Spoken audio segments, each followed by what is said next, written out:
Let's go ahead and bring in Steve Chaggaris. He's a political analyst watching all of this. Talk a little bit more about the protests, who's involved, and why. Steve, there seems to be a uniquely American element to this resistance, this struggle between individual liberties and government orders, and this refusal to obey orders. The protesters say tramp over their rights. For our international audience, can you give us a little bit more of that context? Yeah, it's actually reminiscent of the Tea Party movement that happened about 10 years ago after the recession in 2008. It's similar in terms of politically where these folks are coming from. They're very conservative Americans who feel that their liberties are being trampled on, and for some of them, there's an economic argument here.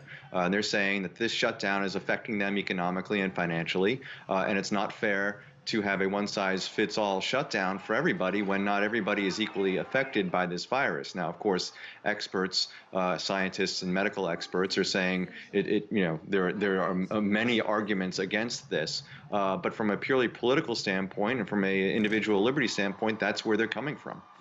But usually it is the Republicans who are advocates, proponents of states' rights. Here you have Trump and his supporters appearing to question the state, even its authority to make these kind of decisions. Isn't it sort of reversed?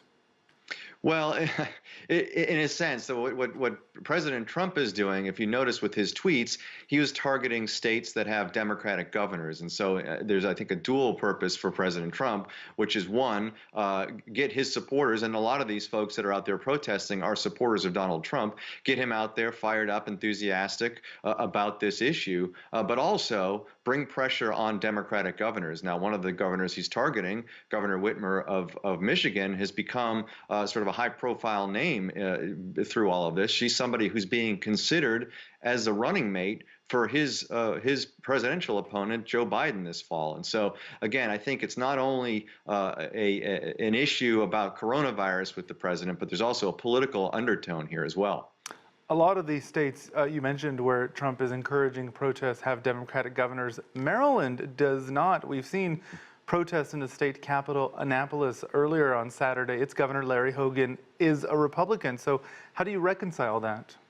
Well, Larry Hogan is not a big fan of Donald Trump. I think people who are hardcore Republicans in his state recognize that. There were also supposed to be some protests in Texas, which is a very Republican state with a Republican governor. I think what it is there's a growing movement among a specific segment of Republicans and conservatives all across the country, regardless of whether the state is being run by a Republican or a Democrat, to try to make the point about individual liberty and make the point that this is an economic problem.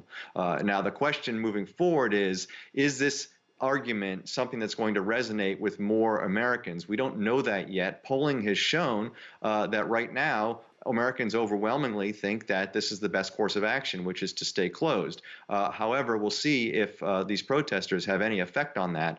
The one group that was sort of split on that question were Republicans, and we'll see if more Republicans come aboard in the wake of these protests. You mentioned the governor of Michigan there, Gretchen Whitmer, as floated as a possible running mate for Joe Biden. I couldn't help but think in the political context of this, of Trump essentially having suffered a defeat in Wisconsin during its primary, where he was backing a conservative for the Supreme Court position there.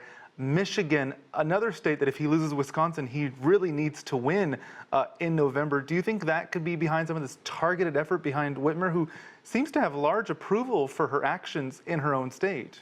Yeah, I think no question. He barely won Michigan in 2016 by several thousand votes, and so it's anticipated that it's going to be another tight race this year. And what's going on here is by going after the governor, who's unpopular among his supporters, his hope is he'll fire up his supporters, get them enthusiastic, get them out to vote in the fall, and hope that it has a positive effect for him in November. The other thing about it is Michigan, right now it's considered a Democratic state, but there is a very vocal and enthusiastic Republican base there. There are parts of the state that are more rural, that are not, that are far outside of the big cities of Detroit and others, and he's hoping that encouraging them, getting them enthusiastic and fired up for November will benefit him later this year. All right, Steve Chaggaris, thank you so much for your insight as always. Thanks, Roee.